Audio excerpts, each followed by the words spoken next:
Okay, so I've just watched a video by Blair on, she's Juicy Starter 7 and she's quite a popular guru, makeup guru, and she's done a video of things that she regretted buying and tagged everyone else to do a video response. So this is my video response, which I thought I would just do now and then I can upload it. So yeah.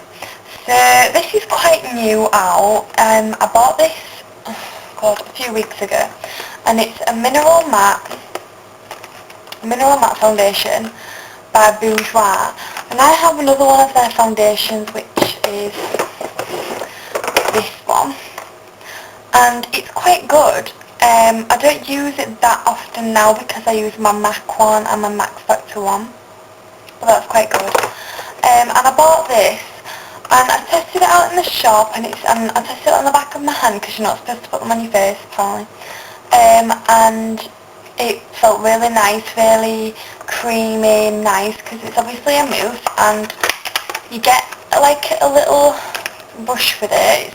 I've used it, so it's got some foundation, and you get a little brush with it, and it comes like this. And I needed a new foundation, which is why I went and looked. And it's like this. It does not smell very nice at all. It smells like a tub of paint, like wall paint. That's what it smells like. It's really quite strong. And I got it in number 82, which is vanilla, which is what my other one is, basically vanilla. And when I put it on, it was really nice, but any part of my face that had a dry patch on showed up really, really bad. Like between my eyebrows, it just looked awful. But by itself, it's sort of okay, but I do regret buying it. It was like £9, I think, and I bought the Eclat Mineral Radiance by Bourjois that goes with it, and this is supposed to be a powder that you put on top of it, and this was the palest colour that they do, and it might not be. It's number 2, vanilla, again, so it matches the foundation, and it looks like this.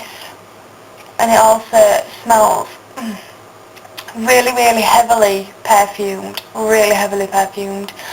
and I put this on top of the foundation when I got home, and I was bright orange. I looked like I had been tangled. It was awful. Like, my skin felt really soft, and it gave a heavy coverage, the two of them together, but the colour, I mean, I don't understand why people make orange powders and foundations, because people aren't orange. I don't know where they get this misconception from. So yeah, this did not work for me at all. And the smell, like, I could hardly breathe because the smell was so strong on my skin. Like, I could smell it really, really bad throughout, like, wearing it. The coverage is really good though if you need heavy coverage, but if you have problem skin, then I would not use this because it is so heavily perfumed. Like, it says it's mineral radiance, but I think it would affect your skin if you had problems with breaking out. So the third thing, I do like Max Factor, but this just didn't work for me. It's Max Factor Natural Minerals. I got it a while ago, and as you can see, I haven't really used it. And you get a little kabuki brush with it like this, and it's really soft and nice, but it's got a shimmer to it. So if a light is on your face or the sunlight, you look a bit like a vampire from Twilight. If anyone's seen that film and knows what they look like in daylight, where they're covered in diamonds, it makes your face look really, really shimmery.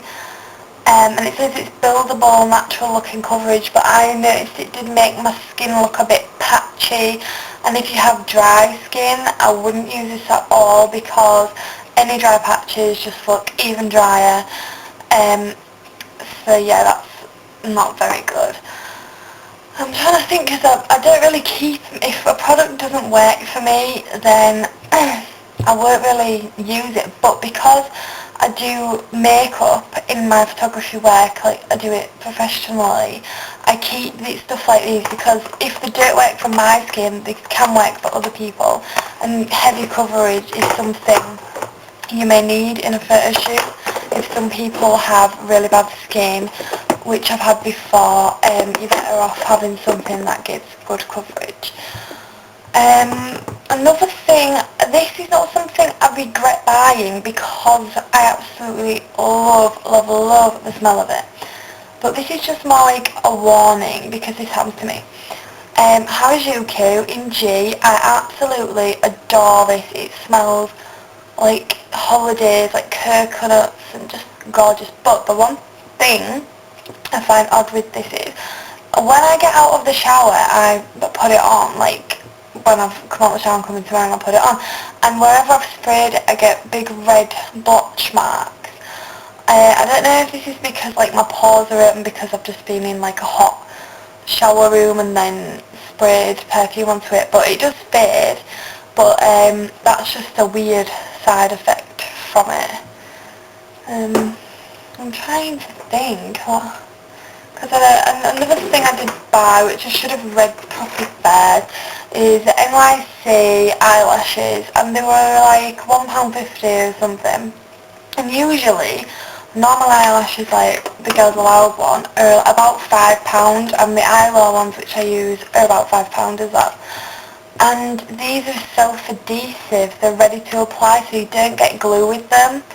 The quality is quite poor, and when I did try to put glue on them, they just stayed sort of straight and they wouldn't curl, and they were really synthetic, so they weren't very good and didn't work with my skin. I'm trying to think of other things. I noticed that less of the e.l.f. eyeliner she had really smell. I have the waterproof eyeliner by e.l.f. which looks like this, and I've got it in plum, I think, it's purple colour. I've got it on now. And it doesn't smell at all. It smells a little bit, but only if you hold it close to your nose and smell it. You can't just smell it like how she said with like the gagging and stuff. So I would suggest to her that if she wanted to maybe try different eyeliner from e.l.f., try the waterproof one that's in a pen form, and it's also really easy to apply. I'm just trying to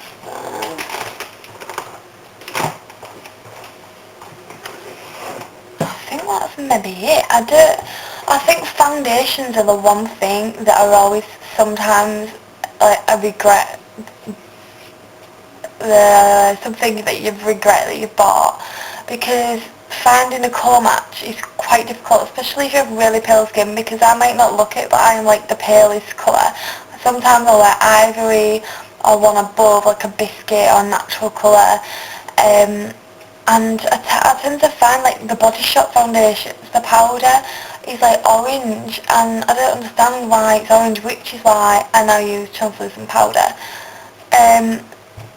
So yeah, I think I'm actually going to do products that I couldn't live without, because I have more of them than products that I regret buying. But yeah, thanks. Bye.